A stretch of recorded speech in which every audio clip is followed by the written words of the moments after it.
Hey, it's Conrad Thompson, and you're listening to Arn. And of course, we couldn't do it without the Hall of Famer himself, the founder of the Four Horsemen, the creator of the Spine Buster. Ladies and gentlemen, here he is. It's Double A, Arn Anderson. Arn, how are you, man? After seeing that open, I'm good. That was pretty impressive, wasn't it? Hey, man, we're excited to have you. Excited for us to continue our talk through 1987. And we're just going to pick things up where we left off. But before we do, man, is it just me or is AEW leveling up? What a big show they had this past weekend. And your man, Cody, boy, he had everybody talking after that promo, did he not? What did you take from that? I thought the build and the inference to the old pipe bomb promo that the quote unquote smart marks love so much. And then him looking over his shoulder saying, I did that, was just tremendous. And I don't know. I'm excited for what's next. I like what we're doing with Cody these days, and it made me want to see what happens next week with a big ladder match. Yeah, and those are always exciting. If you got performers, they'll figure out a way to use that toy and make it very, very good. And I'm sure they will. It was an incredible show this past week. And it's good to have Mox back, obviously. Glad to have him back on the scene. He is a different cat in a very good way. So good to have him back. And Cody was on fire. I think some of the things that he and I have been talking about maybe are starting to sink in. Who knows? Well, I'm excited to see what's next. I have to admit, I did a double take at not just Cody's promo, but Moxley's. I know he may have been a little rusty. Maybe he hadn't been on a live mic in a while, but wow, that was fun. That was real. Do you remember there being a time where you maybe accidentally let one slip on TV in your day? Not that one. I am certain I would have been escorted off the premises. Amazing that got by. It was emotional, and it was a legitimate Mox. Yeah, I fell out of my chair when I saw that. Hey, so before we move on, because we are going to be talking all about 1987, I just want to follow up and ask one more thing. I'm sure you saw the close of the show. I'm sure you saw Sting. He's going to turn 63 in a couple of months, and he's jumping off the stage through tables. Dude, did he find the fountain of youth or what? I think he realizes there's something left.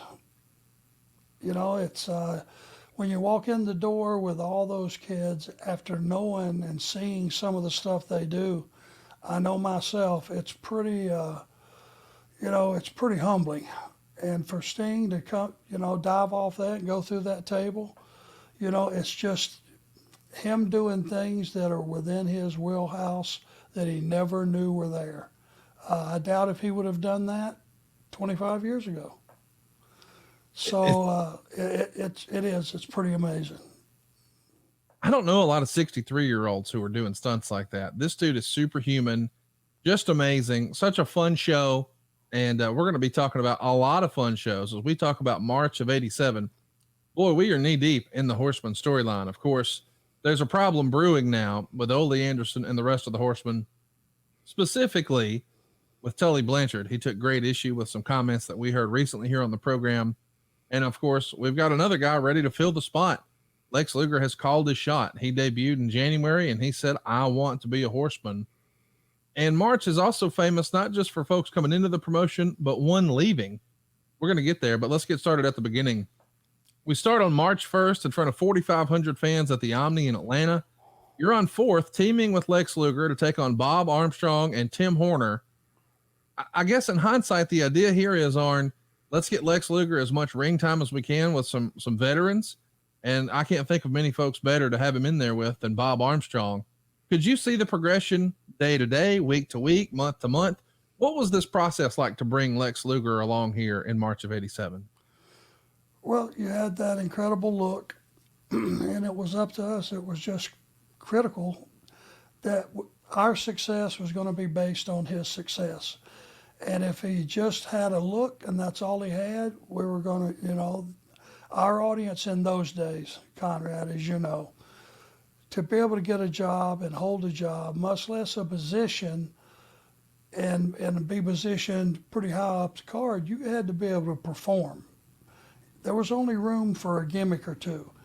Now Luger had the body thing down, and if we figured, you know, the promo was going to come or it wasn't. That's usually one of the last things to come along. If we could protect him, if we could help his work rate, if we could pull him up to where he was operating at a different level, then you had something there, because there was no doubting when the guy came through the curtain, jaws hit the ground. I want to mention too, Bob Armstrong pulled double duty on this show. He's second on the card, taking on Thunderfoot #1. He gets a breather during Mike Rotundo and Thunderfoot #2, and then he's back in there in tag action. And then his son is going to be 2 matches later, Brad Armstrong. Man, this is old school classic Alabama talent that I just get tickled seeing on these old cards. Another match I wanted to mention, our main event, or actually before we get there, Dusty's teaming up with Nikita to take on Ivan Koloff and Dick Murdoch. And of course, Dick Murdoch and Dusty Rhodes had a huge history. Now they're on opposite sides of the ring. And Dick Murdoch teaming with Ivan Koloff, I don't know that I would have called that. What do you think of that tag team in hindsight? It's a little bit of a bastard booking, to be honest with you. Those people that knew about Dusty and Murdoch, I bet you there wasn't 5 people in the arena. Right. You know, so that doesn't bother me whatsoever. Murdoch was such a character. He could pretty much float in and out of any angle that he wanted to. It was just such a strong, you know, Captain Redneck. Whether you liked him or you didn't like him, he was fine either way.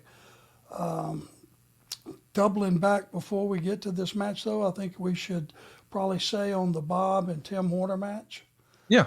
If you go back and look at that, I guarantee you Tim Horner was in there doing everything he could to make Luger Godzilla, and that should be commended.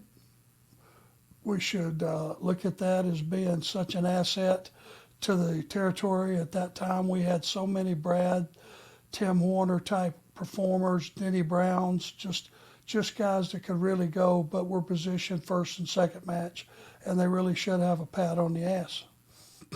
Absolutely. Trained by the Briscoes. He's only 62 years old now. It's crazy to think about that. Tim Horner seems like a name from 3 generations ago. He's actually younger than Sting. I mean, that just really puts into context what Sting is doing, but I totally agree with you. Tim Horner, I think, is what folks in your day may have referred to as a great mechanic. Is that fair to say? Hell of a hand was the exact terminology. And a lot of people, you know, as the business evolved, and, you know, they looked at that as almost a negative. You know, if you were called, hey, he's a hell of a hand, that meant you were going to go out and get everybody else over. You're a star maker, not a star. And that's what it's a shame that it evolved into that, because originally that's all it meant. When they said he's a hell of a hand, it meant the guy could go out there with anybody or anything and have a match. And that's who Tim Horner was. He was one of those. Brad, same thing.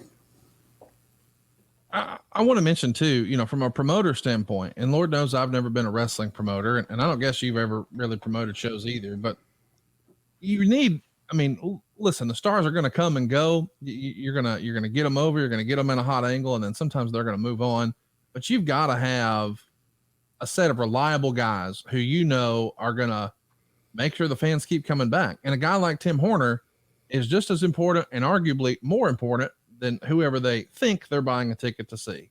Fair enough? Fair enough. The main event that night is Ric Flair defending his world title against Barry Windham, and they go to a 30-minute mark here. So you're getting some really good matches at the live events. The next night, we're going to have a bit of a repeat. We're going to have a show in Greenville, South Carolina on March 2nd at the Memorial Auditorium. It'll be, once again, you teaming up with Lex to take on Tim Horner and Bob Armstrong.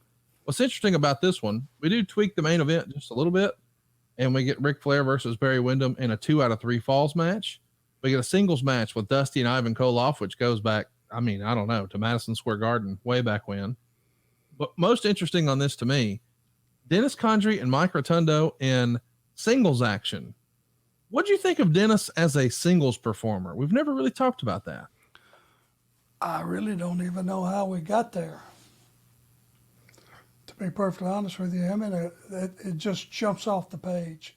It does. Him being in a single match, and how that, you know, came to be. I wish I knew. I wish I was a bug on the wall and knew that conversation. Because even though Dennis Condrey was a world-class performer, it's just like you look at him without Bobby and without Corny, and it's a different animal. We're going to have some clips that we're going to play that are going to happen on March 7th. So that's when it airs, but it was recorded on March 3rd in Spartanburg. And this is where the rubber starts to meet the road. And JJ is going to basically say that you've got to make your decision. Are you with Ole? Or are you with the Horsemen? And we'll hear from that in a little bit. You did have an enhancement match that day. You're going to pin Tommy Angel with the Spine Buster and the Gourd Buster. The old two-piece got him in 3 minutes and 2 seconds. Later in this same taping, because you're not only taping worldwide, but you're taping pro as well. We would see more promos, of course, but Tully and Arn are going to team up with JJ in their corner to take on Mitch Snow and Larry Stevens. Tully gets the win on Stevens with the slingshot suplex. Do either of those names ring a bell to you, Mitch Snow or Larry Stevens? I'm better on faces than I am on names. Larry Stevens seems to ring a bell. But you got to remember, man, how many years ago has that been? Oh, 35? Yeah. Long time. I mean, I'm a little bit better, you know, on if I see a guy, I recognize a guy, I remember him. Really bad on names. March 4th, you're in my old stomping grounds, the Birmingham Jefferson Civic Center, and you're going to be working second from the top. Nikita Koloff is going to give you a shot at the U.S. title, but wouldn't you know it, that damn Russian sickle got the job done in 11 minutes and 29 seconds. Would your only advice be, if you're going to wrestle Nikita Koloff, duck? Yes. What would your... You beat me to it. Duck and or run for your life. 750 fans here. That's got to be a disappointment. BJCC is a big old damn arena. I mean, it could probably seat, I don't know, 18,000. And there is a much smaller venue in Birmingham. You could have went to the Boutwell Auditorium, but 750 fans. Would you put that on the local promoter? Is that perhaps competition from the WWF? Did you just not have the right main event? I mentioned that because Dusty's on the card, but he's working in the middle. What goes on last is the Rock and Roll Express and Rick Rude and Manny Fernandez. And for whatever reason, only 750 here. That jumps off the page to me. Well, one thing is every single Monday you had Continental, I would think. They were still based in Pensacola, Yes. Correct? Yeah, but they were running Birmingham. Yeah. They were running every single Monday at Boutwell. And that was their home team. Us coming in or the WWF coming in, we were just like, you know, the circus coming by, we blow through occasionally. There was fans that were local to their stories, to their talent, that would, you know, go every single Monday. And so when we got to town, we were kind of like the outsiders. Now, you can use that as an excuse, and you can just say, well, they didn't want to see it. Who knows? But 750 is not a house that you would be that proud of. No. You know, this is a different era, you know, that we're talking about here in the late 80s, 87 to be exact. About 87, is this considered a no-no to travel into another territory like this? Like, I know once upon a time, you just didn't do that. And now, of course, this is a different era. Vince McMahon is challenging the world. And most of the territories, Bill Watts and World Class, they're all kind of on their ass at that point. Is it viewed as just a 2-horse race and the rules are out the window, at least in your perspective, by 87? I think there would be a behind the door, closed door compensation. I would think so. I would think that, you know, Ron Fuller and the ownership of them would have got some type of kickback for them running in their territory. I'd be probably very surprised if there wasn't some consideration. The next day, boy, you're doing something really out of the norm. You're going to Memphis, to the old Mid-South Coliseum, the Jarrett territory. It's March 5th, 1987. You're going to be working with Boogie Woogie on third, but the main event, Bill Dundee defeats Dusty Rhodes in a King of Tennessee match. Boy, if that ain't Memphis, I don't know what is. Bill Dundee over Dusty Rhodes only in Memphis. My goodness, that jumps off the page. Do you remember this show? Were there any details of exactly what happened for the finish? No. I can't imagine how that would have went down anyway other than a DQ with maybe Dundee getting his hand raised. Well, I'm sure that Bill Dundee cheated. I mean, I think he's wrestling here as a heel, so I'm sure there was 48 down referees, 19 chains in the underwear, and on and on. You guys would sell out that very next day in Morganton, North Carolina. And then we're back to Atlanta on the 7th. And this is where we're doing our TBS tapings. You're in singles action with Mike Anderson. But this is an interesting show because it's the debut of the new theme song and entrance video that so many of us like so much. But while we're here, of course, that means it's the weekend. We're going to take a listen to some promos. And I think we've got a promo from Pro with the Horsemen addressing what in the world is going on. This is from March 7th, 1987 on Pro. Here's Tony Schiavone. Okay, here we are with J.J. Dillon, members of the Four Horsemen, associate Lex Luger. First time we have talked since Ole came back out, slapped you, and then a heck of a scrap between he and Tully that ensued. Tony Schiavone, it's been a very busy week for the Four Horsemen. We've been doing a lot of soul searching, a lot of conversation. And you see, Arn Anderson has been put in a very precarious situation, and all week he really has been non-committal. But he has promised us an answer tonight as to where he stands. Now, he knows how Blanchard feels. He knows how I feel. We've made our position crystal clear. But you see, Arn Anderson is his own man. Nobody tells Arn Anderson what to do. Not even Tully Blanchard, not even myself. Now, we feel that he's got a tremendous future ahead of him as part of the Four Horsemen. But Arn, whichever way you feel you have to go, we've been great friends, and we like to keep it that way. Well, JJ, the question everybody in every arena throughout this country has asked me, it's all been the same. Where do you stand? Well, Tully, through what I truly believe, true friendship, you helped me to see the light. You see, 2 short years ago, I came to Jim Crockett Promotions, a veritable unknown. They said, who is this brash, loudmouth kid, claims he's got all this ability, and his name's Anderson. Well, in a short time, I showed the people through hard work, through dedication, why and who I am. I am truly an Anderson. I'm truly one of the Four Horsemen. So I built my whole life, my whole crescendo around what Anderson meant. Tag team wrestling.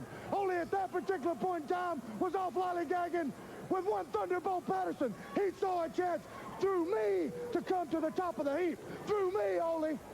So we did that. I built my whole life on a crescendo for one ill-fated night. I'm talking about Starrcade 86. My chance to go into immortality. My chance to be a world tag champion. And on that given night, Ole, I don't know whether you were thinking about your kid. I'm family too, Ole. I'm family too. Don't I matter? When they got to 1, 2, 3, I looked in your eyes. I looked deep in your eyes. Anybody can get beat. But I saw something, Ole. I saw the fire was no longer there. When an Anderson gets beat, the fire burns more intensely than ever. I saw it wasn't there. It was burnt out. I knew then it was over. It was time for Double A and the rest of the Horsemen to go their own way. So Ole, I'm going to go my own way. And Nikita Koloff, I'm setting my sights on you. You see, now I got to prove myself all over again. Well, I am a Horseman, and you want to know where I stand? Always a Horseman, forever. And we'll see you next week on NWA Pro Wrestling. NWA Pro Wrestling is a presentation of a... And what a great promo that we saw there. At this point in your career, probably one of the most important promos you ever did, right? What a crossroads. You know, that was probably bigger than we even made it be in that promo. It was life choice, big time. And, you know, if you're watching that and you understood what you were seeing, you know, the shit was going to hit the fan, no doubt. I'm curious from your perspective, you know, when you're doing a promo like that and you're saying, you know, I'm going my own way and Nikita Koloff, I'm coming for you. Did you think at that moment you're probably going to become more of a singles wrestler as opposed to a tag team? Was the plan always to put you and Tully together? Or did you think, okay, from here on out, I'm primarily singles? I just think the three of us at that point, Luger, Tully, myself, were going to be interchangeable.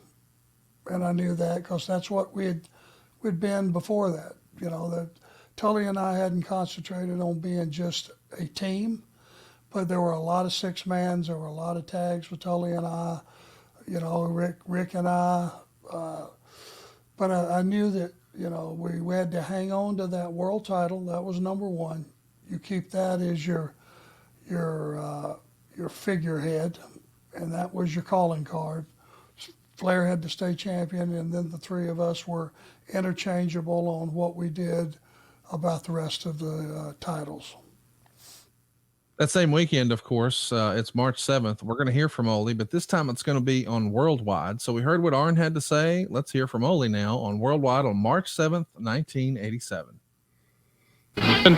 We've been looking to talk to Ole Anderson, finally get a chance to talk to him. Ole, why don't you just come in here and tell us your side of the story? Well, as you say, a lot of people have been asking me what's happening with the Four Horsemen. I'll tell you this, as far as Flair is concerned, I really don't know because I haven't talked to him. Arn, I've only heard some things about him, and I'd say the kid's a little bit confused, and maybe he's just letting his brain race a little bit further than it should right now. Lex Luger, I tell you right now, you might be making a big mistake. You're a big kid, good-looking, got a lot of future. But I don't think you're going to have a future with a guy like James J. Dillon. I don't think you're going to have a future with a guy like Tully Blanchard, the man that's the outsider. And I'll tell you why. Because anytime a person puts their business, whatever it might be, whether it's making cars or down here at the factory someplace, putting up tomatoes, or it's a farmer out here growing corn, if you put that ahead of your family, then you're making a big mistake. And I'll tell you what, in the years I've been on Earth, I finally maybe learned myself that there is something that's very important, that is family. And anytime I got to listen to a guy like Tully Blanchard or James J. Dillon calling my people no good and making some comment about my son. Now you take a look and you ask yourself, you're sitting at home, you're right here in this building. What's more important to you if it isn't your family? What do we got Christmas for? What do we got birthdays? What do we got all these things for if it's not family? Well, I'll tell you, it's real important to me. Family is real important. And nobody makes a comment about my boy. I understand Dillon, he's even got this big Bubba. Well, I tell you what, Bubba, if you think it's easy, ask some of these people here, ask them all around the country what it was like when the Andersons were riding high. I might be an old horse, but as far as I'm concerned, there's still one ride left. Bubba, Tully, JJ, anybody else that wants a piece of Anderson, it's going to be real easy. I know, Arn, you talked about the fire. You looked in my eyes and you said maybe the fire was going. Well, you look in my eyes again. You know what they say? The flame burns brightest just before it goes out. Well, maybe I'm on my way out, but it's burning bright right now. And I got one reason above all, that I'm going to make sure I knock some heads and I break some arms. And I'll tell you what that reason is. It's that son of mine. It's that snot nose. And everywhere I go, I'll be looking at you, Tully. I'll be looking at you, JJ. And I'll be looking for you, Big Bubba. And I'll be looking at you, and I'm going to be calling you a snot nose. Look out, because Anderson's coming. Is that a Damn. That's real. That's a babyface interview that is to the point. 100% believable, credible, unbelievable. I mean, between those two promos, I'm ready to watch y'all wrestle right now. We're not there yet, but I'd buy a ticket for that. I'm in. I think I might choose sides again. What you're going to... I mean, from the heel side of the ball or the babyface side of the ball, say what you want to about Ole. When he speaks, you believe it. Yes. Period. And that kind of credibility, that kind of believability is what sells tickets over a long term. And when you get over with that being your mantra, you stay over. Yeah. Well, you're going to stay over that weekend. You're going to go over Mike Anderson in a squash match. I don't really want to listen to the squash actually, but there's a Horseman promo right after that we don't want to miss. This is from World Championship Wrestling on March 7th, 1987. Let's take a listen. This is the show, by the way, with the debut of the new theme song and entrance video for those of you who are now JCP nerds, which is kind of fun. Let's take a listen here to March 7th, the Horseman promo. Fine, Buster. You can see why. driving hard. That is actually Mike Jackson. Action Jackson, Alabama's own. Back here with James J. Dillon, Lex Luger, and the world TV champion, Tully Blanchard. You know, Tony Schiavone, the big controversy, what's going to happen with the Horsemen? The Horsemen are the Horsemen, just like we always have been. But you know, what happened last week has weighed heavily on our minds. But you know, you think about it, and you think back about all the times when Ole Anderson was not there. You know, this is a business. We do this to make money, to buy homes, cars, and provide the lifestyle that we all like. Am I right, James J? The revenues that come back on our business. Ole Anderson, you were part of an elite group that was a money-making unit. A lot of money. And Ole Anderson, you weren't there many times in the corner when we needed. You weren't here on television when we needed. You weren't there when we needed you for a long time. And even when you did come, Ole, you were falling behind and not getting the job done in the 8-mans. You weren't keeping up. You weren't going to the gym when you needed to be. You were out doing something else. Well, Ole Anderson, if that snotty-nosed kid of yours, and I say it again, and where are you today to cheap shot me out here with my clothes on? Ole Anderson, you want to cheap shot somebody, you do it in the ring just like we've always done it. That's what the Horsemen live by 24 hours a day. Is that the way you wanted it? Come out here. James J. Dillon isn't a wrestler. He's a middle giant. He's a financial wizard. That's what he does. That's what we pay him for. Not to come out here and get beat up and slapped by you because you're running having a damn tantrum. Ole Anderson, you think about all those things when you're sitting there at breakfast and you can't afford to feed that snotty-nosed kid of yours because you're not a horseman. You think about it. Fans, we'll be back with our World Junior Heavyweight title match right after this. How about that, man? The storyline continues here about all things Horsemen. What's your takeaway? Well, the one thing that kind of jumped off the page was Tully stepped up, carried that promo. There was no spot for Luger in that promo. And it feels a little bit funky that he didn't say anything, but there was really nothing to say because he wasn't involved yet as deeply as Tully was. So I think that was a good call, and it was a good, solid promo by Tully. The next day, you're back on the road, Beckley, West Virginia. You're working second from the top with Wahoo McDaniel. The main event that night will be Ricky Morton teaming with Brad Armstrong, who's substituting for Robert Gibson to take on Rick Rude, Manny Fernandez. It was a non-title match, so our baby faces are victorious. On the 9th, you're in Fayetteville, North Carolina. It's another television taping, and we're going to see and hear the sights and sounds from that. That included you and Tully picking up a win over Brady Boone and Eddie Roberts. There is going to be some interaction with Ole Anderson, who's going to come into the ring. So we're going to take a listen to that here in a few moments. On March 10th, there's a couple of shows, one in Greenwood. And, well, I guess there's only one. Ric Flair's still over in Japan. He had quite a tour during this era. Were you itching to get to Japan? Was that somewhere you were looking forward to going to earlier in your career or here in 87? Or is it something that you just got used to later on in life? At that time, I didn't know what was involved with a Japan tour. And after I found out many years later, I was glad that I did not go. Nothing disrespectful about Japanese wrestlers or wrestling or the companies. They've been very strong throughout the years. And bringing some of the American boys over was a good way to go. Me, I am straight shooting American cat. I like USA Paper. I like CNN News. Back in those days, I liked being able to pull through a drive-through window anywhere and find something to eat. 7-Eleven was on every corner, and when you go to Japan, you are in culture shock. Everything changes, and not very American in those days, so I was not chomping at the bit to go over there, no. No disrespect, just fine in the States. I get it. On the 12th, you're going to have 4,700 fans on hand at Sunrise, Florida to see Nikita Koloff get a victory over you. The main event that night is Tully Blanchard and Dusty Rhodes. That same night, They're running a show in Dorton, but you're in Sunrise. So double duty here for the actual tour of Jim Crockett Promotions. March 13th, we've got Bob and Brad Armstrong teaming up to take on Arn and Lex Luger at the Albany Civic Center. We're in Washington, D.C.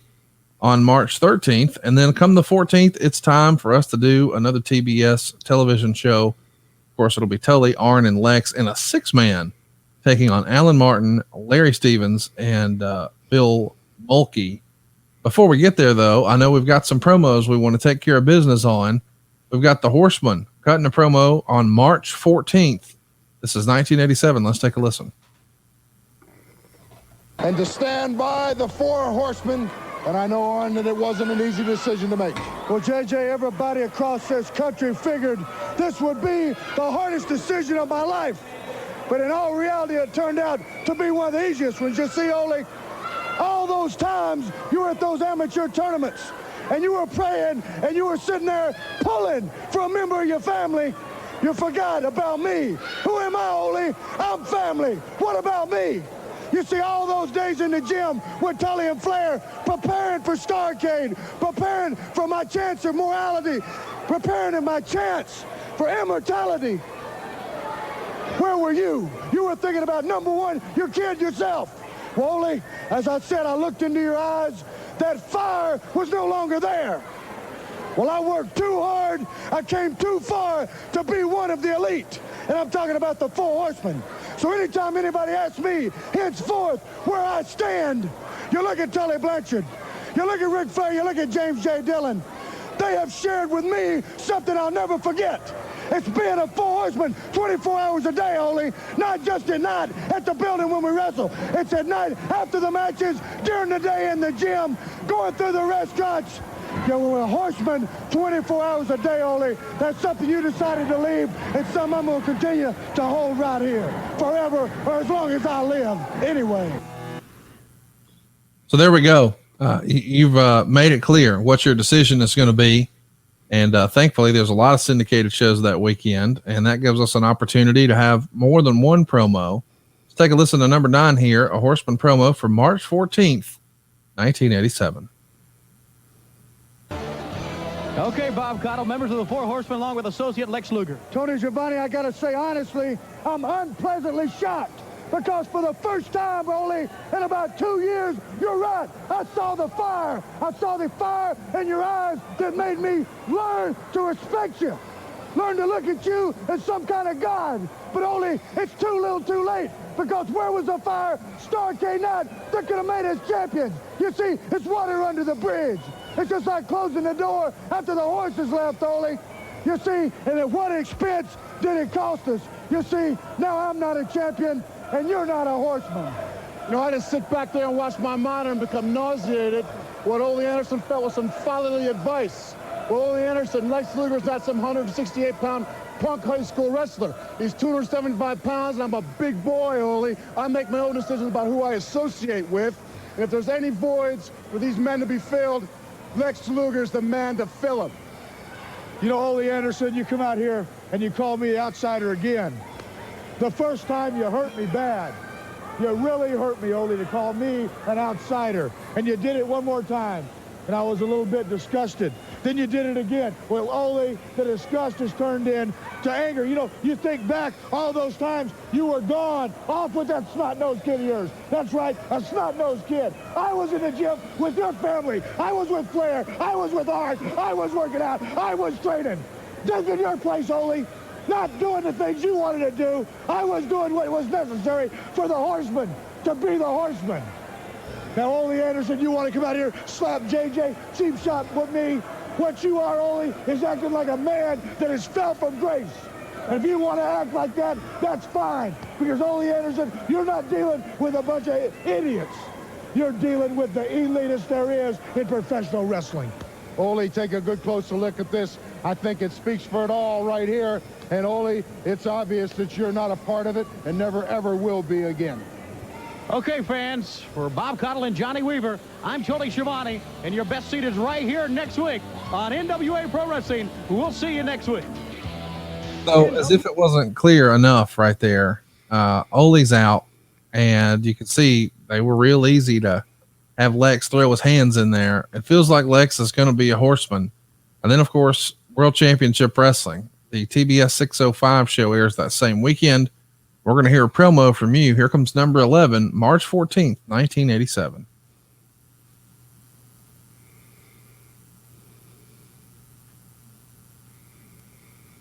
James J. Dillon, Tully, Blanchard, and Arn Anderson. It's kind of pure and simple, Ole. I'm talking to you now. I'm not talking to the millions, billions of Americans across this country. I'm talking to you. You Hart family. Nobody talks about your family. Well, Ole, you're talking about let your family down while you were watching your son do something that's an individual sport. He didn't need you up there, Ole. Tag team wrestling is not an individual sport. It takes two. So you see, you call Tully Blanchard an outsider. It wasn't Ole Anderson that was coming by my house, picking me up in the mornings, going to Flares to work out. It wasn't Ole Anderson that was spotting me on that bench or the squat or whatever it may be, making me get 2 more reps, making me excel at what I do, pushing me that much further. It wasn't Ole Anderson that was going with me out to eat at the fine restaurants. It wasn't Ole Anderson that was my companion, my family. You look right here. This was my family. So you're talking about turning your back on my family. Everybody looks at me. How can you turn your back on Ole? Ole, I didn't turn my back on you. You turned your back on the only thing that I hold true. That's being a horseman. And you see, all these people have suddenly got behind you, Ole. But the reason is they don't understand what we've done. We've drawn the battle line. Ole Anderson took his kid over his business and the rest of his family. He took us over the Four Horsemen. So Ole, all I can say to you, yes, I saw the fire in your eyes. One last time, maybe. Brighter than it's ever been, but Ole, at what expense? Because you see, we're not tag champions and you're not a horseman. So was the price too much? Ask yourself that. Nikita Koloff, U.S. heavyweight title is all that's left. We've conquered all our goals except you. So I'm taking Ole out of my mind. I'm not worried about tag team wrestling. I'm putting it all behind me. My mind is finally clear. I'm coming for you, and you know exactly what that means. It's just a matter of time, Nikita. Arn, there's a ray of sunshine in all of this. That number 7 seated spot in the cup, we've taken care of that situation. Kevin Sullivan will be there in Baltimore to be your partner, and he can more than hold his end up. Super, JJ. That's right. Okay. Man, I love that J. line. Dillon and, of course, Arn Anderson. Let's go back to the ring. When you said that, hey, you know what? We're not a tag champ. I'm not a tag champion, but you're not a horseman. That's fun. It's showing their stakes to these decisions that have been made. That's a reality check. We know what's coming next. Luger's becoming a horseman, and it's time for us to take a listen. It's the same show. It's March 14th, 1987. Here comes number 12. Hey, back with us now again, James J. Dillon, along with Lex Luger. Well, Tony, I promised you a big announcement before today was over, and it's kind of funny. Normally, the horsemen like to take care of their business in private. We've been very successful doing that, like all your big companies do, but Ole Anderson has kind of changed all that because he's laundered his dirty laundry in public the last couple of times out, and I think that kind of sets him apart from everyone else, and deservedly so. But his actions have created a void. We've said we've washed our hands of Ole Anderson. You know, this great athlete here has been standing in the wings, and I get 50, 100, 200 pieces of mail, letter telegrams, videotapes from nobodies, all wanting to jump on the bandwagon and be a horseman. But there was one individual that was a superstar in his own right that shocked even me and went on national television and said, I want to be a horseman. A man that was already a star in his own right. And that caught my attention. And he's been by our side. And through thick and thin the last couple weeks, with all the things that have come down, Lex Luger has very patiently sat by the sidelines and has still been firmly committed to what he said on day one, I want to be a horseman. And Lex Luger, we got a big party scheduled next week when Nature Boy Ric Flair is back in town. But we're going to make it public right now because we need to get some things done. As of this moment, Mr. Lex Luger is officially the 4th horseman.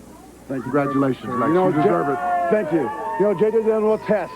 I've remained silent throughout this adversity and turmoil.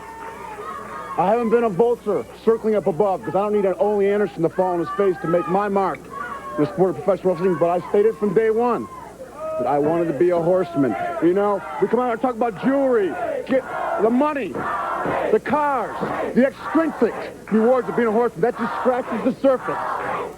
Because what it is, it's family. These guys since day one have made me feel like their own brother. We do everything together, we travel together, we train together. We're family. That's the most important thing of being a horseman. Now what I'd like to say right now is there's one thing that's been happening. Now JJ, you can attest to this. There's something that's been going on here. These guys, I apologize for this. They're interrupting our interview with this holy chant, but I'll say one thing. This thing right here, this is a historic moment in the sport of professional wrestling. It's the pinnacle. You believe this? Stand out here of achievement like this. In my athletic career, we will go down individually and collectively as the greatest group, not only in professional wrestling, but in the world of professional sports. Mark my words, the Four Horsemen. Next week, I'll have every one of these people ejected. In fact, now might not be too soon. When Flair's here next week, you haven't heard the last of it. You don't have to be subjected to this kind of ridicule. All right, the big announcement that Lex Luger is now the Fourth Horseman. More action right after this. What do you think? Lex Luger anointed the Fourth Horseman. You like that piece of business there? Yeah, I think it was just a matter of time. Timing was right. It was all about Lex. It should have been all about Lex. And the uncanny thing is that audience was 100% behind Ole. Yeah. You know, and that's what made the business so good back then. They hated our guts, you know, and it was because it was real. And Ole explained to them something that in their own lives was probably real. You mess with somebody's family, man, that's uncharted territory. Two things you don't do. You don't, you don't jump a dog in his own backyard, and you don't mess with family. And that has been in every aspect of life long as I've been alive. Oh, you were alive that same night because you're going to leave the television show here in TBS in Atlanta, and you're going to cruise on up to Greensboro. 15,000 plus. It's a sellout at the Coliseum. We're doing NWA Super Bouts that are going to wind up airing in May, believe it or not. But then we're doing another television taping here in TBS in Atlanta the very next day, March 15th. Here we would see you team up with Lex Luger to take on Tommy Angel and Larry Stevens. It airs a week later, though, on the 21st. The next day, the company is in Greenville and Daytona Beach and Minneapolis. So it's kind of rare in this era, but we've got 3 shows on the same day. I know people talk about 86 as if it was the peak, but early 87, man, you guys were running a lot of shows. You're not kidding. Couldn't have done it without the private planes. There's no way we could have done that. And it's just people that don't understand what the schedule was. If you listen to this podcast, you get an inkling of that travel. Minneapolis is from where? What were the other 2 towns earlier? Daytona Beach, Minneapolis, and Greenville, South Carolina. You're running 2 crews. You're not running the same set of guys every time, but still, it's a lot of wrestling being consumed. A lot of folks are buying tickets with the letters JCP on them. Yeah, it was a lot of scheduling and a lot of guys. I would suggest that the crew you sent to Minneapolis, that's the only show they did, and the other guys probably had a double shot, which is a full day. We keep things going, and on the 17th, we're in China Grove, North Carolina, and here we're going to have a clip that airs on the program of you brawling with Ole, and JJ's actually going to help you hit the gourd buster. We're really advancing this Ole Arn storyline. On the 18th, we're going to travel to New Mexico, Las Cruces, New Mexico. You're in singles action here with Barbarian. You're on third in front of 5,000 people. Is this, to the best of your recollection, the first time you wrestled in New Mexico? Or the Barbarian? Yeah, that was just a random, again, that was a random booking. And I guess the thought process was we were established enough, the Horsemen, you could just break us off and put us with anybody, and the audience knew that you were going to have a competitive, entertaining match, and that was our challenge, because, you know, in those days you didn't normally have heels fighting heels. I misspoke. You're wrestling Barry Windham. Barbarian would lose to Dutch Mantell right before you. You and Barry, though, boy, that was a night off, was it not?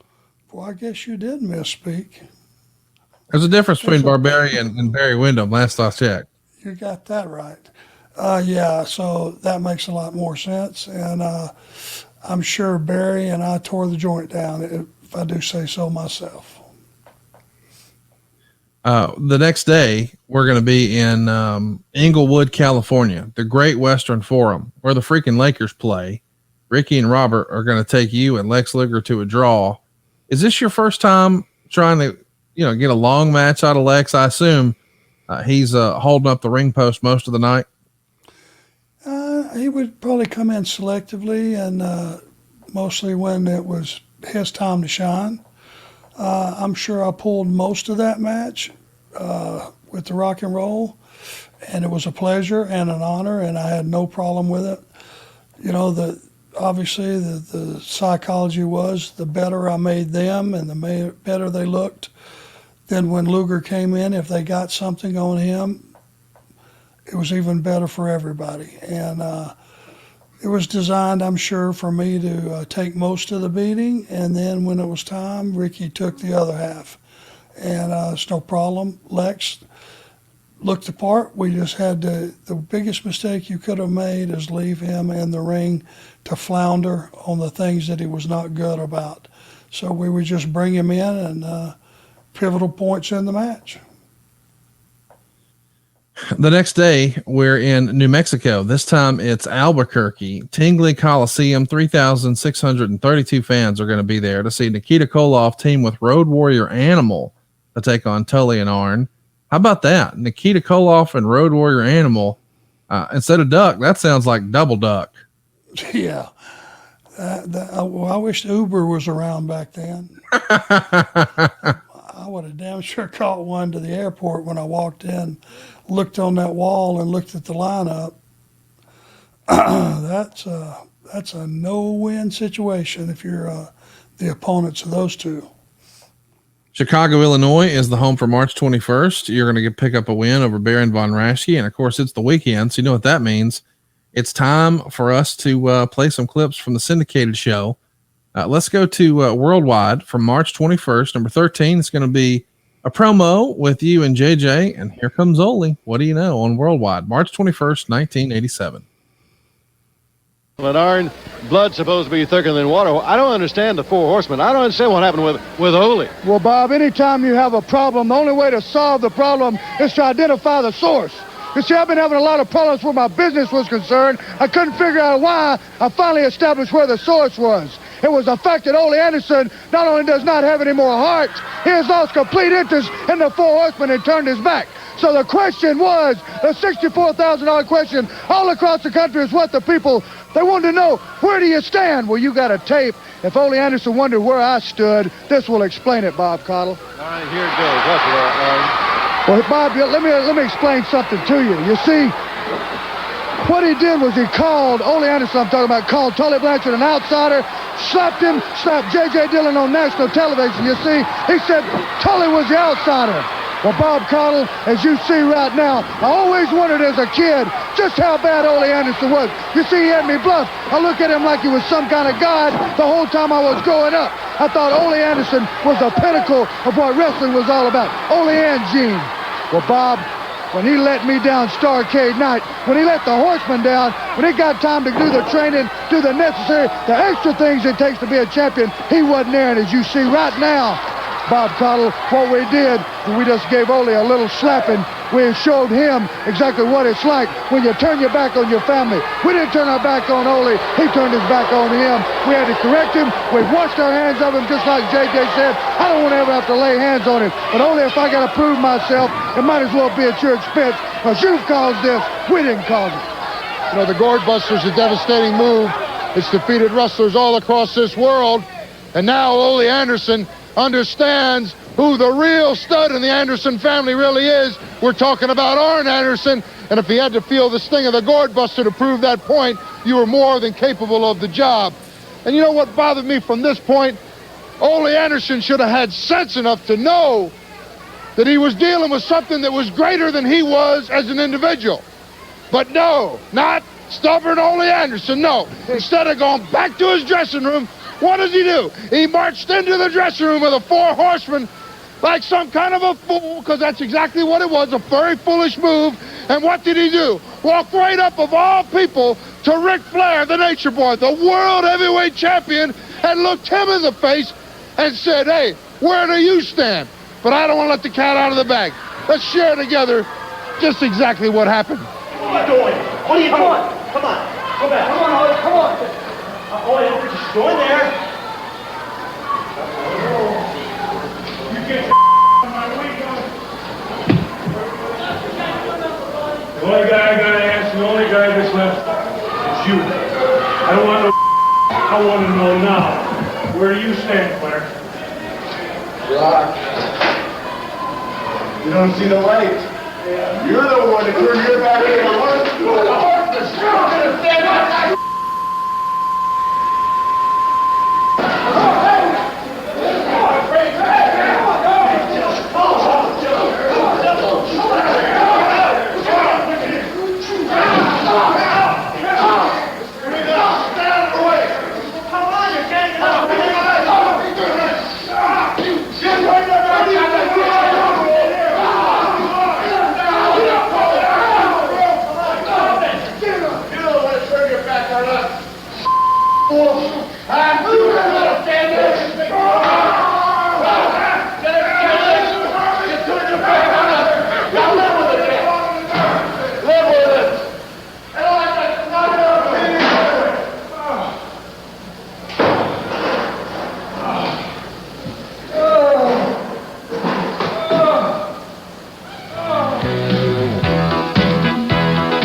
We'll be right back, fans, after these commercials.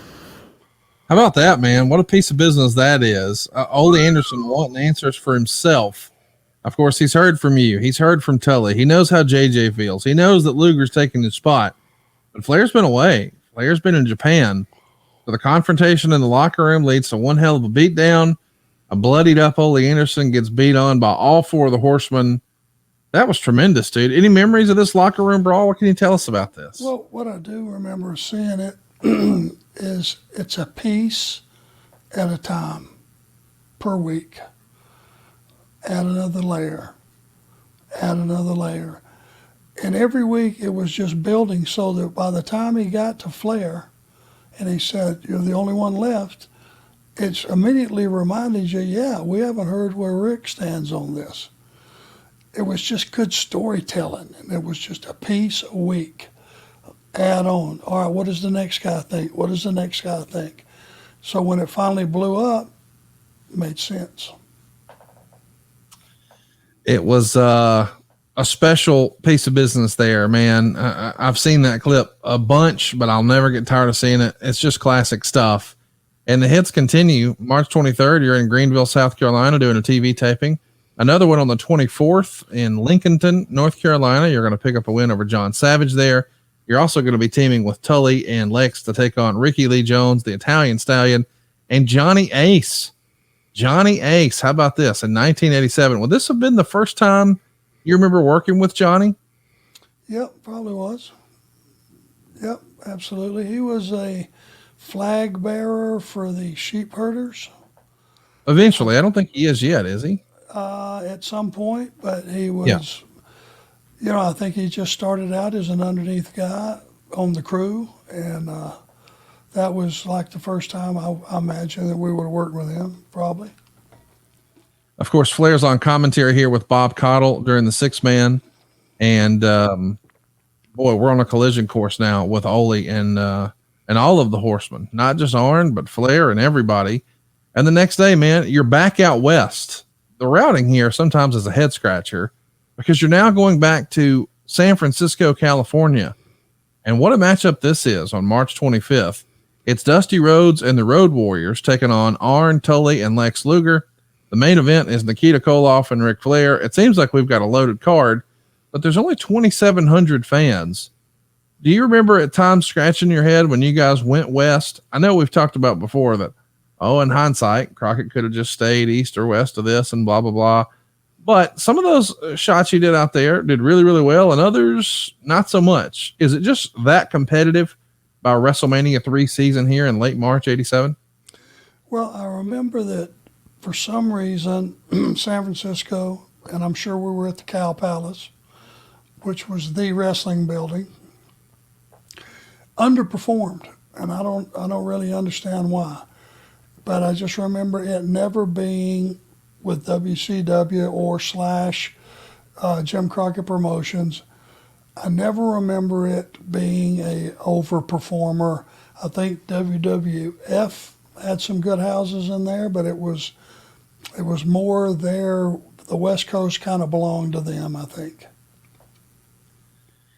I want to mention we've got a promo that airs that we glossed over that I want to go back to from World Championship Wrestling on March 21st. We've got all the guys together here one more time on TBS, March 21st, 1987. Let's take a listen to that, and then we'll pick it up from here.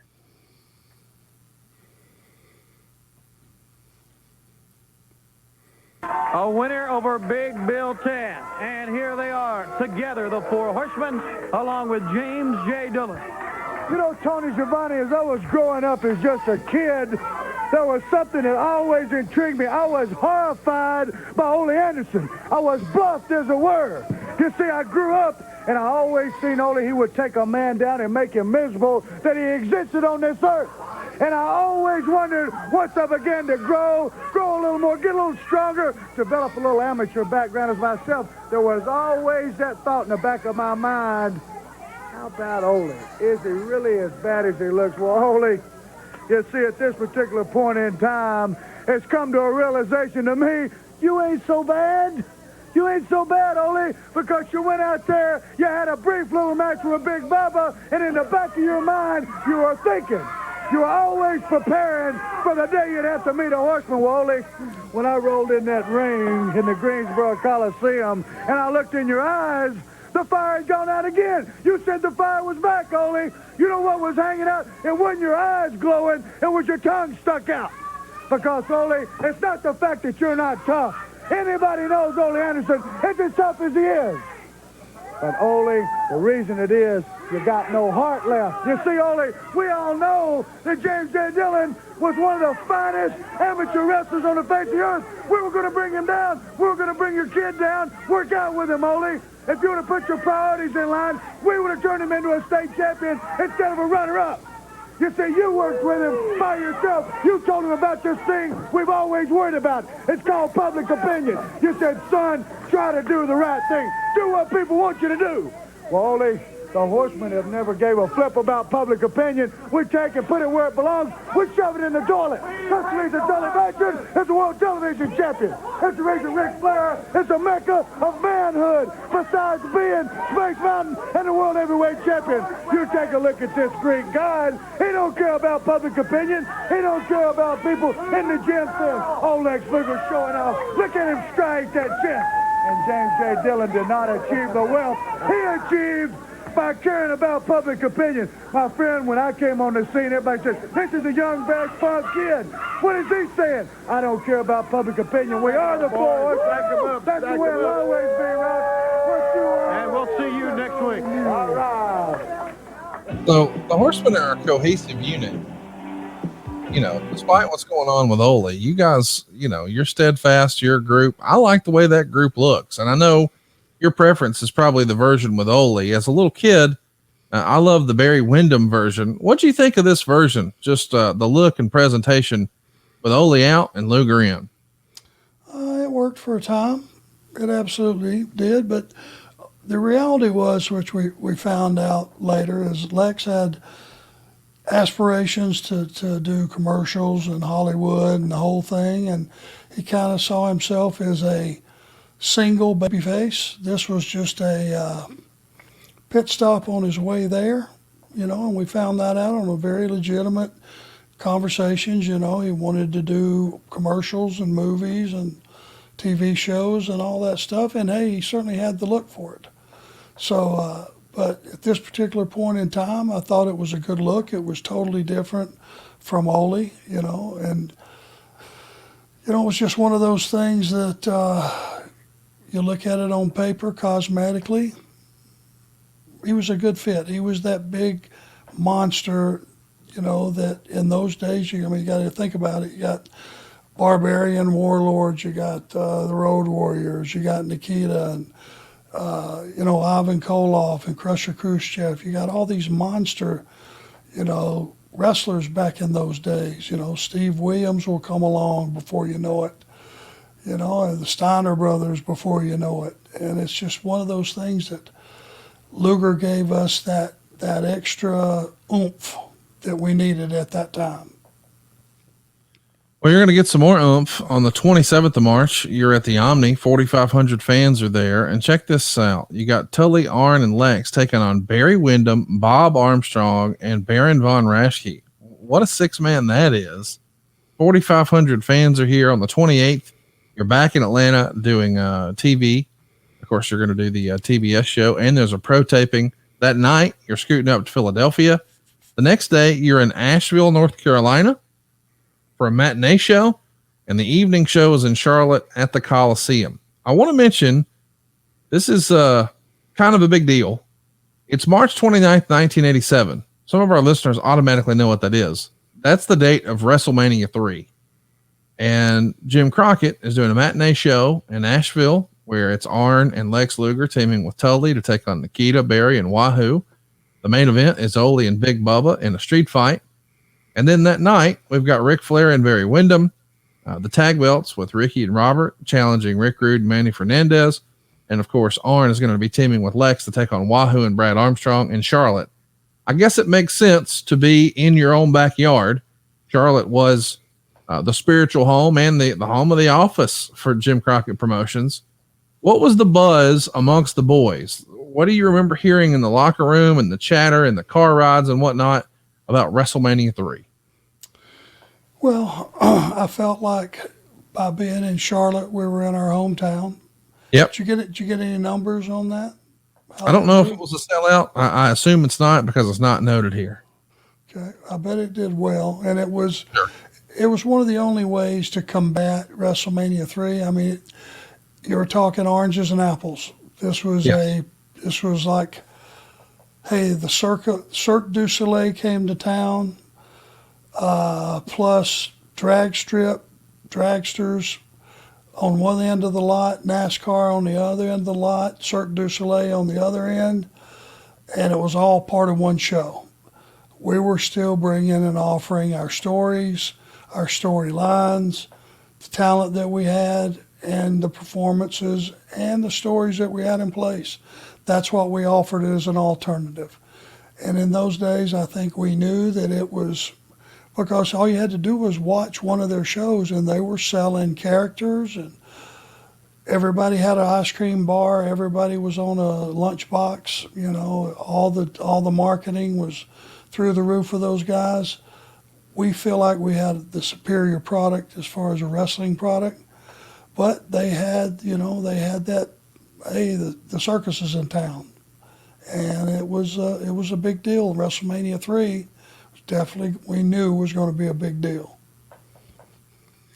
I'm curious from your perspective, when you see all that's happening up there with the rock and wrestling and the cartoons and, as the guys called them back then, the dolls. Of course, we know they're LJN action figures, but still, you're hearing these crazy payoffs of what a guy got from WrestleMania, and that they were literally like moving boxes of cash at the merch stand. And as the legend goes, the Iron Sheik got a check for $50,000 for just a quarter for his quote unquote doll. And some of that has to be trickling down. Do you remember there being chatter amongst the boys of, hey, are we playing for the right team here? Or was it more of a, we don't do that kind of stuff as far as the WWE presentation? I can speak for us. I can speak for Tully, myself. A lot of the guys, that were really part of the core of Jim Crockett Promotions, Dusty, all those guys. the guys that were there for the long haul, we were a little bit embarrassed by what they were putting out there, to be honest with you. A lot of it was such ha-ha and such, Tennessee high spots taken to a whole nother level. And there was just so much gaga and ha-ha about it that for a lot of us, it was, don't include us as part of that, because that's not what we do. We were insulted to a degree, and I think at that particular time we were making pretty damn good money. I know, I was making more than I ever dreamed, and it was hit and miss on every house wasn't sold out, but Right. enough of them were that we're making a damn good living. And I don't think any of that core Jim Crockett, the rock and roll, the midnight, all those guys at this point were at a point where, hey, it was them against us when we were in war, and we were going to win the war by attrition because we could just outwork all those guys. Not arguing that. Did you get a chance to see WrestleMania 3? Did you have a friend get a video cassette at some point? Did you ever see the show? I'm sure I saw bits and pieces down the road when it was free to see. Sure. But I didn't make arrangements to tape it, or certainly didn't buy it. Like I said, we were at a war. They were the enemy. I think in that era, it was mostly closed circuit anyway, sort of the precursor for traditional pay-per-view. But I know that it became a VHS machine and just a cash cow for them. Most people remember WrestleMania 3 for a handful of things. The retirement of Roddy Piper, certainly. But mostly people talk about the Macho Man and Ricky the Dragon Steamboat, and of course the main event with Hogan Andre. Did you think the Hogan Andre thing was as box office as it was presented on TV for the WWF, or was it just not your cup of tea in that era? Well, I just, the performer in me, and, we all think we're bookers at some point. I just wondered what they were going to do, because I didn't think they would beat the Giant. Right. Nobody had before. I don't know why anybody would. So that was a little bit shocking. And that was one of those things where you went, wow, okay. Well, they did it. They passed the torch, and they did it in the right way. And that was one of those things that they did do right. Steamboat and, if Savage. Savage. If you're a performer in this industry and you haven't seen that match and understood just how much went into it and how much performance was involved, and just remembering where you were in that match and just everything about it. If you're not proud of that and you don't hold that up and go, you want to see something spectacular, you want to see what professional wrestling can be, put that match on. I wonder about yourself, as a guy who took a lot of pride in his work in the ring, just bell to bell. Everybody knows, looking back, how great that match was with Steamboat and Savage and all the false finishes. But over the years, it's almost been joked about. Ricky Steamboat has even said, boy, Randy planned everything. He wrote everything down, and he had everything planned out, almost move by move for the entire match. And these days, it's pretty common for the guys to spend a lot of time putting their matches together. But there's almost this old school vibe that says, you don't do that. You just call it in the ring. And on the one hand, I understand the wisdom behind that, as of, you don't just want to go through a series of memorized spots and moves. You want to see, what is the audience into? Give them more of that, and really vibe off of the crowd, for lack of a better word. What are they buying? What are they hating? What are they booing? What are they cheering? That sort of deal. I guess what I'm driving at is, this is the first time I remember someone talking about a match being that sort of pre-planned. We're going to do this, and then you're going to do that, and sort of step by step. When you first heard that that's how the match was put together, how did that strike you? Are you a little too old school for that? Or could you see, well, it's the biggest platform ever. I get why they were wanting to be perfectionists. Certainly Savage did. You know what my initial gut reaction was? You're kidding. How the hell did they remember all that? Right. Because I couldn't have. Not in 1,000 years for $1 million. could I have remembered all that?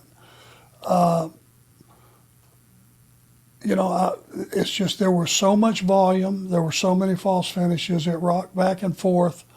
You know, it was one of those things that you got lost in the false finishes because it was just such. It was almost like a 25-minute high spot.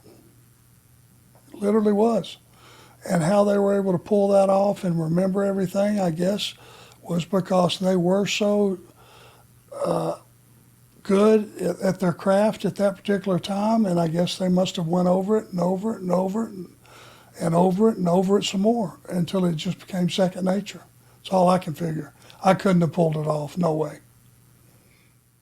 It's just fun to look back in hindsight and think about WrestleMania 3 and how important it was for business, especially knowing the way Jim Crockett Jr. felt about it. But let's hear about what's going on with the Horsemen. We got a clip here from Pro. We've got Ole and Arn here doing a couple of promos. Number 16 here. It's Pro, March 28th, 1987. Hands up, a man that James J. Dillon tried to get rid of by hiring Big Bubba. Well, I'll tell you what, it's going to be pretty hard to get rid of Ole Anderson. I know a lot of people have tried. I want to know where in the world of people like Tully, Blanchard, and J.J. Dillon, and Arn, and of course my dear cousin Rick, where do they get off trying to tell me that it's more important for me to make a date with them someplace? It's more important for me to go out to a party with them than it is to go home and be with my family or be with that snot-nosed boy of mine. I'd like to know, in all the years that I've wrestled, who in the world ever is going to attack family? You might come out here and punch me in the nose, and I expect it. I might go over and punch you in the nose, and you better expect it. I might even go jump somebody over in the parking lot. That's all part of it. In our wrestling business, we expect the competition, and sometimes we expect the Pearl Harbor and the sneak attack. But I'll tell you what, when you start talking about family, particularly when you start talking about mine, that's one thing that don't go, and it hasn't got any place. And Flair, I tell you what, you really surprised me. Family? Why, you talk about throwing me out of the Horsemen. Forget about the Horsemen. How about throwing you out of the family? How about throwing you, throwing Tully, throwing JJ, throwing Arn out? I want to see what it's like when you go home. If you think so little about my family and you think so little about these people's family out here, what do you think it's going to be like when you go home? One of these days, somebody's going to wake up and they're going to realize that they're sitting next to a guy that just isn't worth much. Right now, the score is 1-0. You guys really pulled a fast one on me. But you make a mistake, and you ought to know I'm the teacher. I'm the guy that taught a lot of you, and even Tully, a few things I showed you in the gym. But you didn't learn it all. I didn't show it all. You better get ready, because now there's not going to be any mercy. I'm looking for every one of you. And we might as well start with you, Big Bubba, you big tub of guts. When I get to Baltimore in the 10th, you look out. Okay, fans, more action right after this timeout.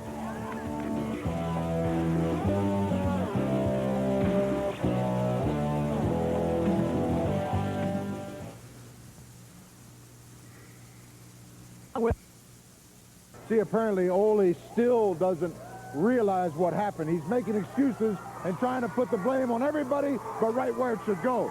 Tony Schiavone, you don't want to talk about business. Ole don't want to talk about business. He wants to talk about family. Okay, Ole, let's talk family. You see, you talk about you didn't want to make a date with the Horsemen to go to some party because of family. Ole, the Horsemen were your family.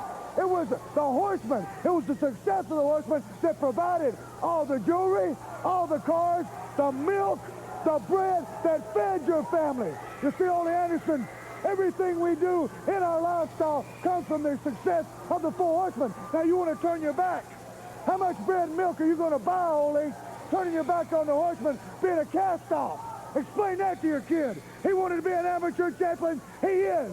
But I want you to look him in the eye, Ole, when your income goes down and say, was it worth the price? Was it worth it? Let's go to the ring, fans.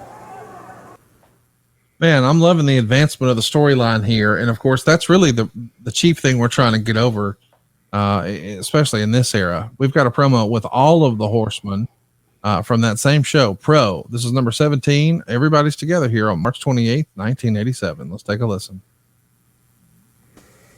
Really looking right. It's funny what can happen in a matter of a time span of less than 60 minutes. It wasn't too long ago the American Dream was standing out here, all puffy, number 2 seed, Jim Crockett Sr. Memorial Cup.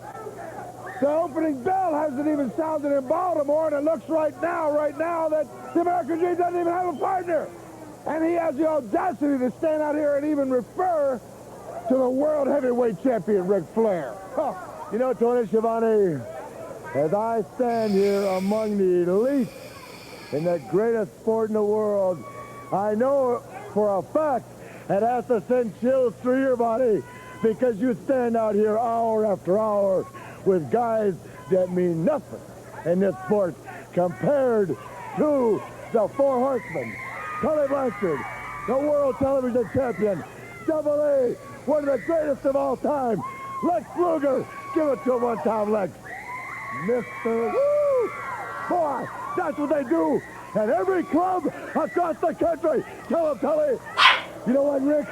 Being one of the Four Horsemen 24 hours a day is what it's all about, Tony Schiavone. That's why we can come out here. That's why the girls are screaming. That's why we got all the belts. You know, I always said Lex Luger strives to be the best at everything he does. That's why I came to Massachusetts. I want to be a horseman. That's what's come to pass. Check it out. The best body in the band is a guy named Dusty Rhodes, and he's the single greatest attraction in sports today. Well, check it out. Dusty Rhodes. You're looking at the new one. That's past tense. Take a good look, Ole Anderson. And for Bob Connell and Johnny Weaver, I'm Tony Schiavone. See you next week on NWA Pro Wrestling. How hard was it to keep a straight face for some of Rick's shit back then? Impossible. Well, it's almost impossible to follow a Fun Horseman promo, but on Worldwide, we're going to hear from Ole Anderson, number 18 here. It's March 18th, 1987. Let's hear what Ole's got to say about all that's happening here. Are you one of the Four Horsemen? Well, I'll tell you what, I'm not going to cry too much about it not being a horseman. I don't know what the heck they think they're talking about. I'm the one that started, and I guess I'm the one that's going to call an end to it, not those guys. But you look around, they wanted to have youth, they wanted speed, they wanted somebody's going to hang around and party with them. Well, I'll tell you what, I don't have that youth anymore, but I got a lot of years of experience, and experience counts for something. And I've had a lot of people in the last couple of weeks come up and tell me what it was like working on a job someplace when a young punk came up, and they had to show them how to do it. Well, it's the same thing in wrestling. I had to show those young punks how to do it. But like any good teacher, there's always a few things that you don't show them. And there's one thing that came to my mind here. Somebody said to me, hey, Ole, look at those guys. They got youth, they got speed, and they got belts. Arn was a TV champion, now Tully's a TV champion. Luger, you just hope to be a champion, maybe you'll get it. Flair, you're the biggest champion of all, world heavyweight champion. People asked, Ole, how come you have never been the TV champion? How come you have never gone after that world heavyweight champion? Well, I'll tell you, up to now, since it was all family, I just played it that way. I said, okay, family, that's the way it stays. You want to be champion? I'm not even going to ask for a match.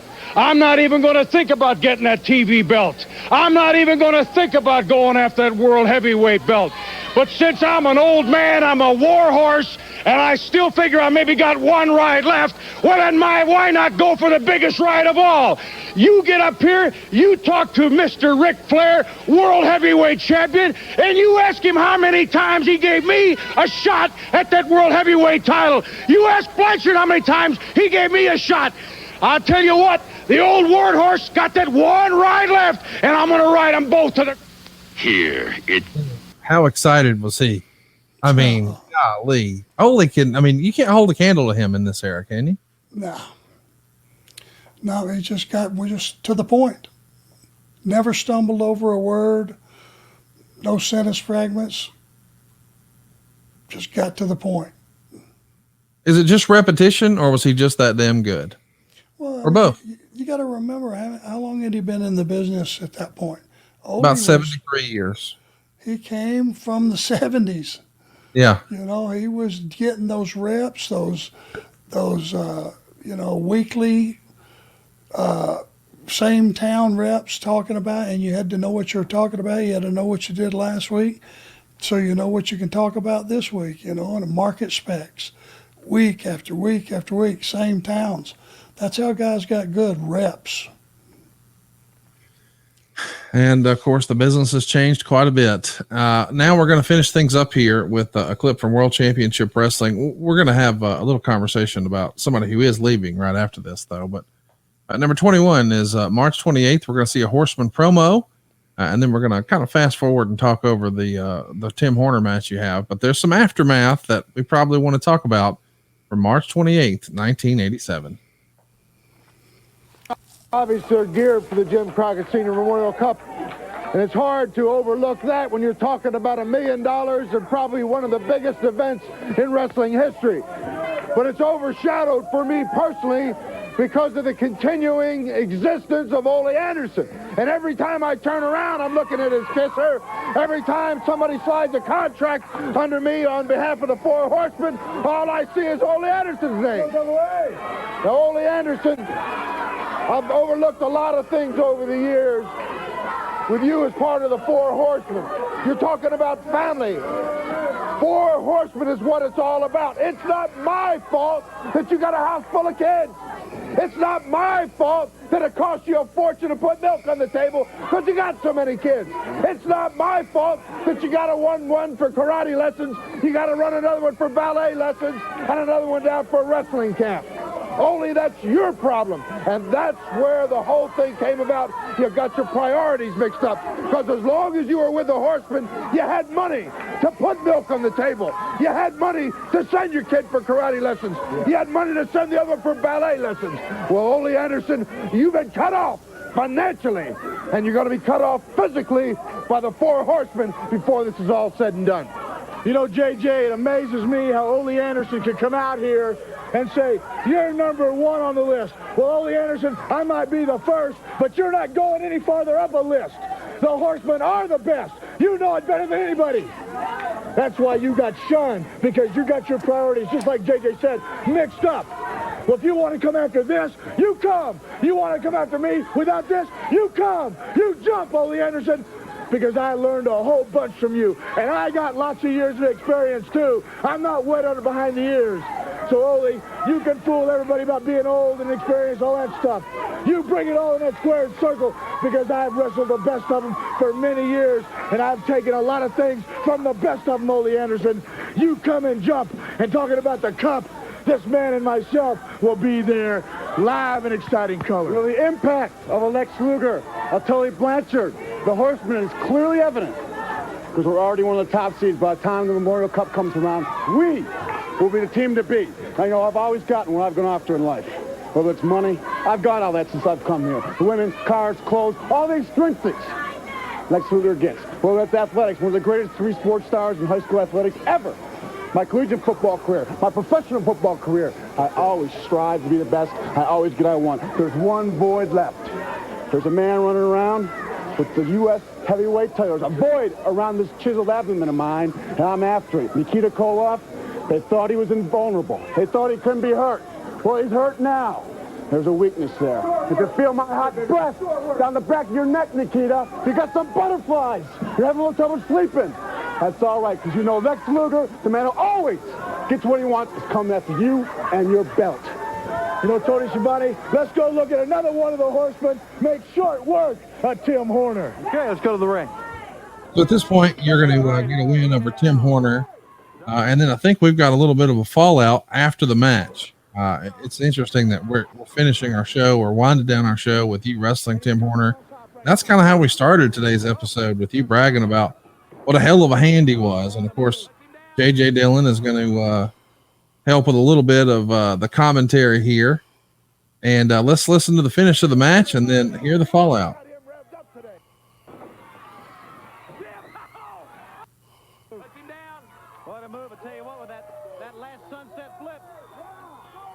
Sunset flip. The Horseman went towards the ring, and now JJ is right there. Take your time.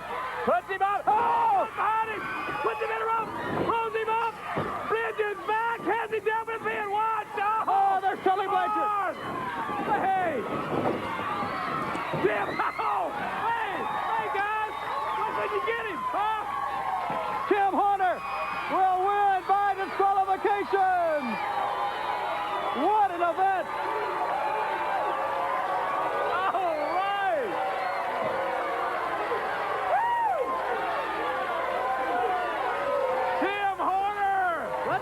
Look again, David. Watch this. White Lightning rolls him up, bridges back, and here comes Tully. That's damn near a 3. Comes in. Even Lex Luger. All of them in there trying to get White Lightning Tim Horner, and they can't. Your winner, White Lightning Tim Horner. I tell you, regardless of what you think and who you cheer for, that was a heck of a match. Tony Giovanni, I had the man beat. Everybody saw it. Tim Horner just took a powder because he saw, you saw, all these people saw what's fixing to happen. Good Buster. So what he did, he's talking self-preservation, saving it for the cup. Ole Anderson, you've decided that an amateur regional wrestling championship was more important than the Horsemen. Okay, cost you the prestige, the notoriety. It cost you the what it takes. It cost you, Ole Anderson.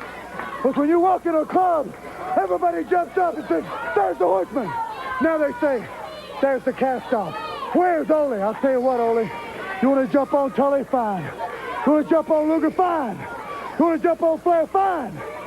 Everybody knows the nastiest situation on the face of the earth is a family squabble. So Ole, whether it's Boston, wherever it may be, Charlotte, Atlanta, it doesn't matter.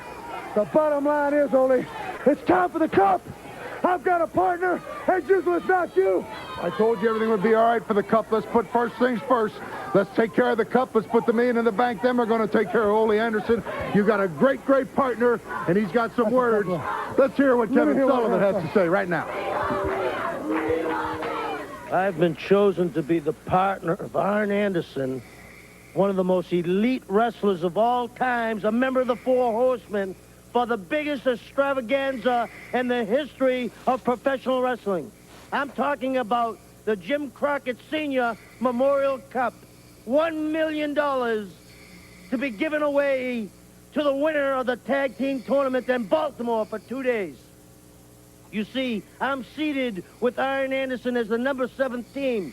And the reason Ole isn't there is Ole doesn't have the fire in his eyes anymore, like Double A says.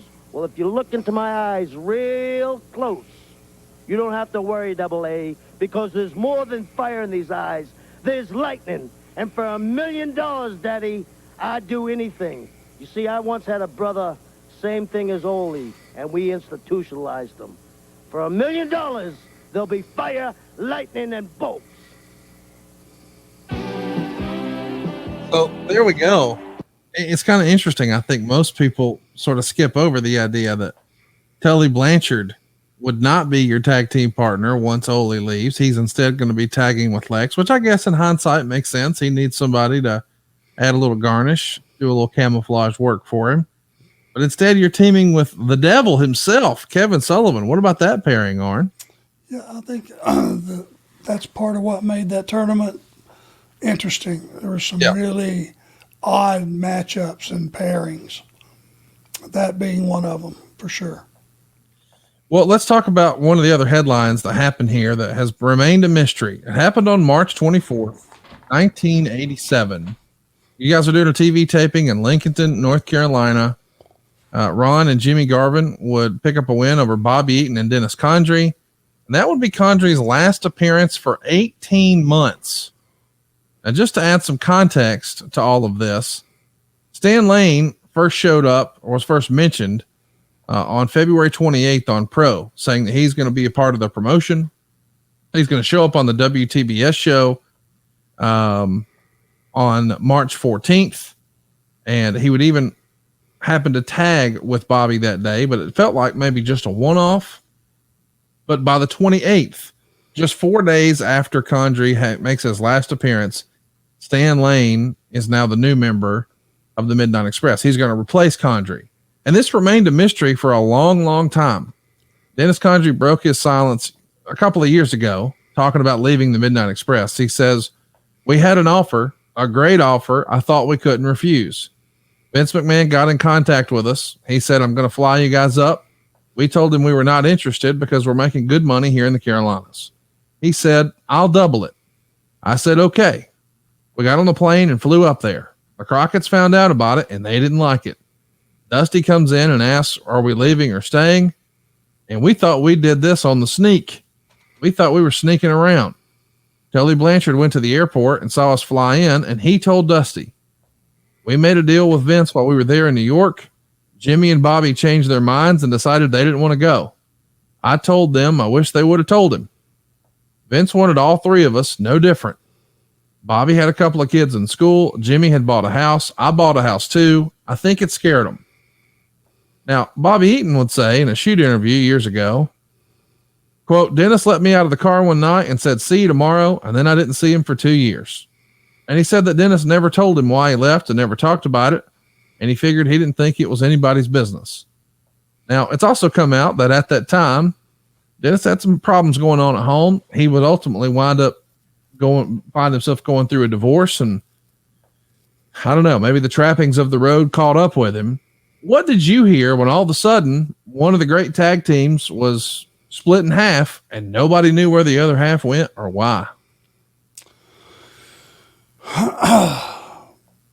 One of the strangest things that I've ever encountered. It's like one day he was there, no inkling that anything was wrong, and the next day he just wasn't. And there was a few days that elapsed, and I'm pretty sure it was probably between one television taping and another, and then suddenly Stan Lane was there. And it's, you know, Bobby was a very private guy. If he considered that Dennis's personal business, if he knew anything, he wouldn't have told you about it, because that's the way Bobby was. No one ever gave me, like, here's what happened. It's like no one knew. Now, I guess on that inner circle they knew, and that sounds like you got a couple of different stories there. Tully telling Dusty, that's the first I've ever heard that. You'd never heard that story before? I swear I've never heard that before. He saw him at the airport. Is that what it was? Come flying back from there? That's what Dennis believed. Did you ever hear that they met with Vince? Never did. Wow. I'll tell you, the timeline is curious because, again, Dennis's last date that he made for Jim Crockett was 4 days prior to WrestleMania 3. So March 24th, man, that's a big deal. The timing is curious, and it still remains a mystery. We got to pin down Dennis. As from what I understand, he lives here in town, just right up the road from me. We got to get him on the show sometime, talk about the good old days, and get to the bottom of, hey man, what was going on? But man, there's a lot of moving parts here in professional wrestling in March of '87 with Ole out, Lex is in, Stan Lane stepping into Condry's shoes.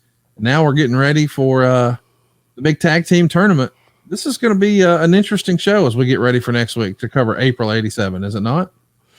Absolutely. And again, I am you've got my curiosity up. I would love to know the Dennis Condrey story.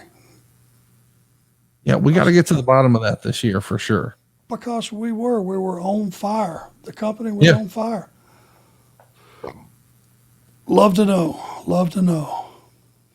Well, it's a mystery for another day. That's going to bring us to a close today. Arn, I had a lot of fun with today's episode. I like that we're trying some new things and we're able to take a different approach today. And we got to talk a little AEW at the top of the show. And I'm pumped for next week, man. We're going to have sort of the fallout of WrestleMania, and everybody's going to know what a huge success that was. So now we're going to see the big response, if you will, from Jim Crockett Promotions next month. It should be great. Can't wait. We'll see you next week right here on Arn. Hey, it's Conrad Thompson. Thanks for checking out the podcast here on YouTube. Be sure to hit the subscribe button and the notifications bell so you get a notice anytime we upload some new content. And go save yourself some money right now. If you're in a 30-year loan or you have credit card debt, it's not a matter of if I can save you money. It's a matter of how much. Find out right now for free at SaveWithConrad.com.